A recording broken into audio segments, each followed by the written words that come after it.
Assalamualaikum warahmatullahi wabarakatuh. Halo semuanya, perkenalkan nama saya Helen Veranika dari kelas Era 4 Manajemen Sumber Daya Manusia, Prodi Manajemen, Fakultas Ekonomi dan Bisnis dari Universitas Primagraha. Pada kesempatan kali ini, guna untuk memenuhi ujian akhir semester untuk mata kuliah Perencanaan Sumber Daya Manusia yang diampu oleh Bapak Asep Raffiuddin, SEMM, saya akan mempresentasikan analisis mendalam mengenai staffing strategi. Fokus utama pembahasan kita hari ini yaitu mencakup konsep, tahapan, dan implementasi dari rekrutmen, seleksi, serta penempatan karyawan itu sendiri. Mari kita mulai dari tahap pertama yaitu rekrutmen. Menurut Henry Shimamura, rekrutmen adalah serangkaian aktivitas mencari dan memikat pelamar kerja dengan motivasi, kemampuan, keahlian, dan pengetahuan yang diperlukan guna untuk menutupi kekurangan dalam perencanaan kepegawaian. Proses rekrutmen ini sangat krusial karena memilih orang yang salah dapat mengakibatkan operasi yang lamban dan hilangnya pelanggan. Tujuan utamanya sendiri bukan sekedar mencari orang, melainkan memikat calon tenaga kerja potensial agar perusahaan ini memiliki persediaan tenaga kerja baru saat dibutuhkan. Tahapan rekrutmen sendiri dimulai dari menentukan profil karyawan, menyiarkan lowongan pekerjaan, mengevaluasi lamaran, hingga akhirnya masuk ke tahap seleksi. Materi kedua yaitu seleksi karyawan. Banyak yang menyamakan rekrutmen ini dengan seleksi, padahal keduanya ini berbeda.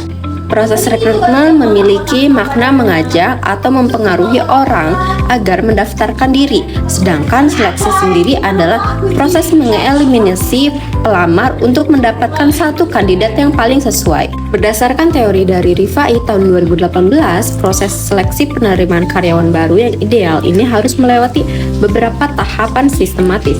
Yang pertama adalah wawancara awal. Proses ini bertujuan untuk menghilangkan para pelamar yang tidak memenuhi syarat berdasarkan data yang diberikan.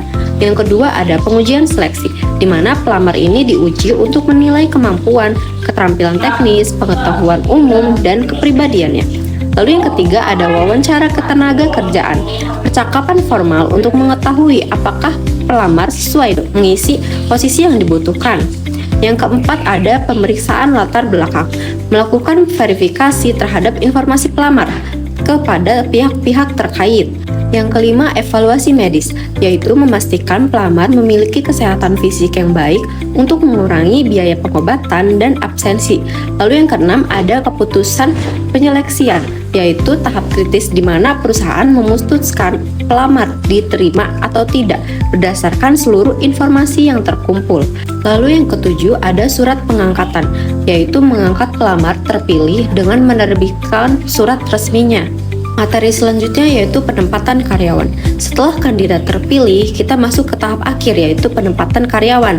Yang pertama, penempatan ini adalah tindak lanjut dari seleksi, yaitu menempatkan calon karyawan yang lulus seleksi pada jabatan yang membutuhkan dan mendelegasikan wewenangnya. Lalu, dalam praktiknya, penempatan ini tidak hanya untuk karyawan baru. Terdapat 3 jenis penempatan, yaitu promosi untuk jabatan yang lebih tinggi, transfer atau mutasi ke posisi yang setara, serta demosi ke jabatan yang lebih rendah. Proses penempatan ini harus sangat berhati-hati dan mempertimbangkan faktor-faktor penting seperti prestasi akademik, pengalaman, kesehatan fisik dan mental, usia, hingga sikap karyawannya. Lalu, penempatan yang tepat akan meningkatkan kinerja dan kepuasan kerja, sedangkan penempatan yang salah dapat menurunkan motivasi dan meningkatkan tingkat turnover karyawan. Untuk memahami bagaimana teori ini bekerja di kehidupan nyata, mari kita angkat studi kasus transformasi dari PT KAI atau Kereta Api Indonesia. Belasan tahun yang lalu, pelayanan kereta api kita ini terkenal buruk, tingkat kedisiplinan pegawai rendah, dan juga produktivitas juga terhambat. Akar masalahnya ternyata ada pada staffing strategi yang berantakannya. Banyak penempatan karyawan yang tidak sesuai keahlian dan rekrutmen tidak berfokus pada kualitas pelayanannya. Bagaimana PT KAI ini membenahi masalah ini? Mereka melakukan perombakan total pada 3 pilar staffing, yaitu yang pertama, perbaikan rekrutmen dan seleksi yang ketat. Jadi PT KAI ini mengubah standar rekrutmen dengan sangat transparan. Proses seleksi dirombak untuk tidak hanya menguji kemampuan teknis, tetapi juga memperketat tes psikologi dan evaluasi medis. Hal ini dilakukan untuk memastikan kesehatan fisik dan mental pegawai yang harus melayani ribuan penumpang dengan tekanan tinggi setiap harinya. Yang kedua, penempatan berbasis kompetensi atau meritokrasi, yaitu manajemen menyusun ulang uraian jabatan atau job description yang jelas. Pemindahan atau mutasi besar-besaran dilakukan bukan berdasarkan senioritas, melainkan kesesuaian antara kemampuan individu dengan tuntutan pekerjaan.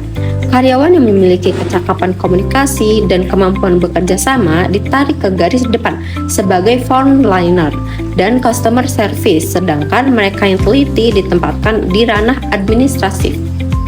Lalu yang ketiga, ada hasil analisis dari studi kasus ini, yaitu penerapan di PT KAI ini membuktikan kebenaran teori bahwa penempatan yang tepat dapat secara langsung meningkatkan kinerja dan produktivitasnya.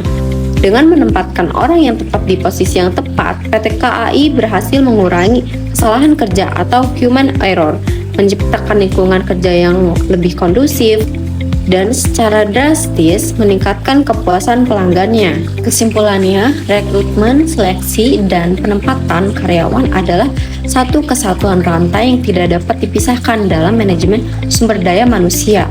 Belajar dari kasus nyata PT KAI, kita bisa melihat bahwa strategi seleksi yang objektif dan penempatan karyawan yang sesuai dengan keahlian serta latar belakang pendidikannya adalah kunci utama keberhasilan operasional. Kesalahan dalam staffing strategi akan berdampak pada menurunnya kualitas hasil kerja, sementara implementasi yang tepat akan menjadi investasi terbaik bagi masa depan organisasi itu sendiri. Sekian pemaparan dari saya, kurang lebihnya saya mohon maaf. Terima kasih atas perhatiannya. Wassalamualaikum warahmatullahi wabarakatuh.